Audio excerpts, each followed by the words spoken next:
Jumpa lagi dalam kasih Tuhan.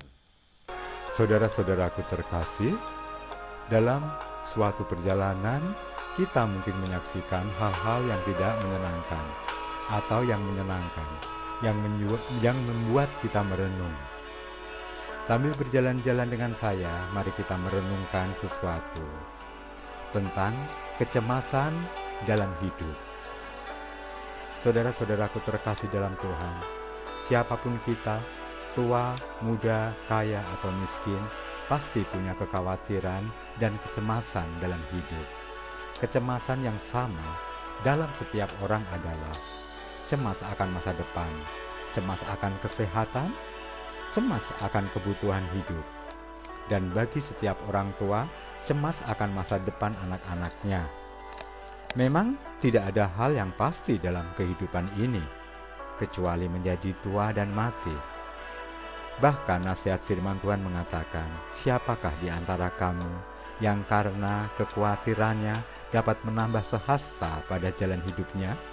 Lukas 12 ayat 25. Ayat ini mengingatkan pada kita betapa besar pengaruh negatif kekhawatiran pada langkah-langkah hidup kita ke depan. Kekhawatiran juga akan memperpendek umur kita, berbanding terbalik dengan pengharapan. Kekhawatiran memperpendek umur, tetapi pengharapan akan memperpanjang umur. Memiliki pengharapan, orang akan mampu bertahan dari kesukaran-kesukaran hidup. Dan pengharapan akan mendatangkan kekuatan tahan uji. Saudara-saudaraku terkasih dalam Tuhan Yesus, pengharapan orang benar akan menjadi sukacita, tetapi pengharapan orang jahat menjadi sia-sia. Dan jalan Tuhan adalah perlindungan bagi orang tulus.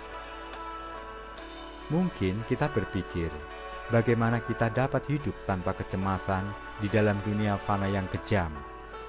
Dan hal ini memang tidak mungkin. Semua orang memiliki kekhawatiran. Dan lebih mudah bagi kita memiliki pengharapan di tengah-tengah dunia yang syarat dengan kesukaran daripada membebaskan diri kita dari kecemasan. Semua orang memiliki pengharapan, bahkan menggantungkan masa depan pada pengharapan itu. Tetapi sayang, banyak orang terjebak dalam pengharapan yang keliru.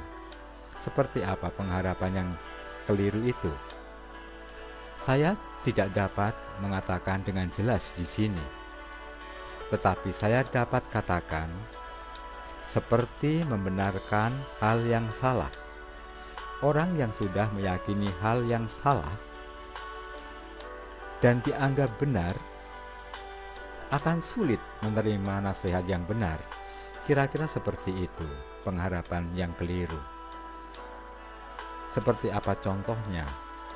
Contoh konkret yang kita lihat sehari-hari dalam kehidupan kita adalah dunia perdukunan.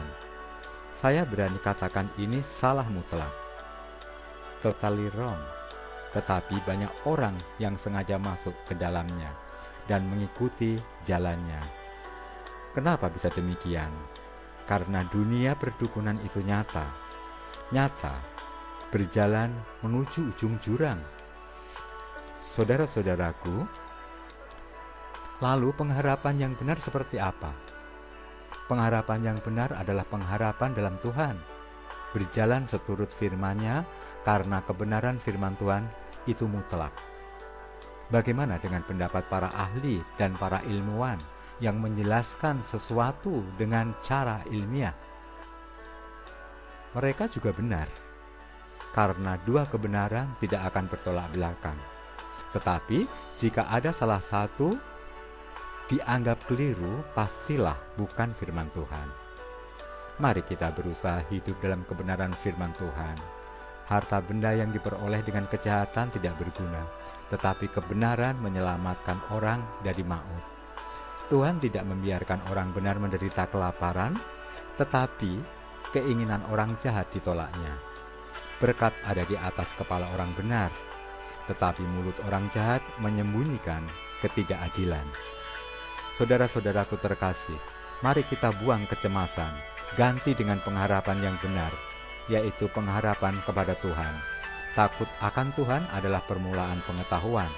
Pengetahuan yang tidak didasari dengan takut akan Tuhan bisa jadi menyesatkan. Jadi saudara-saudaraku, berhati-hatilah dengan banyaknya pengetahuan yang tersaji di sosial media saat ini. Ujilah dengan kebenaran firman Tuhan. Bertentangan dengan firman berarti tidak takut akan Tuhan, dan itu bukan pengetahuan yang benar. Jika saudara diberkati melalui konten pendek ini, jangan ragu subscribe dan ikuti terus update konten saya. Saya bersyukur hidup dan didewasakan iman sebelum ada dunia maya. Sekarang saya melihat banyak pengetahuan yang telah mengedepankan pikiran-pikiran dan pendapat-pendapat pribadi seseorang untuk kepentingan pribadi seseorang itu, bukan mengedepankan kebenaran firman demi kemuliaan nama Tuhan. Singkirkan kecemasan dalam hidup saudara, ganti dengan pengharapan yang benar, yaitu pengharapan pada Tuhan, dengan membuka hati untuk Roh Kudus.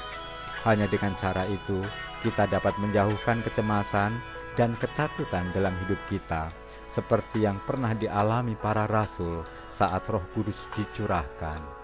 Tuhan Yesus memberkati. Amin.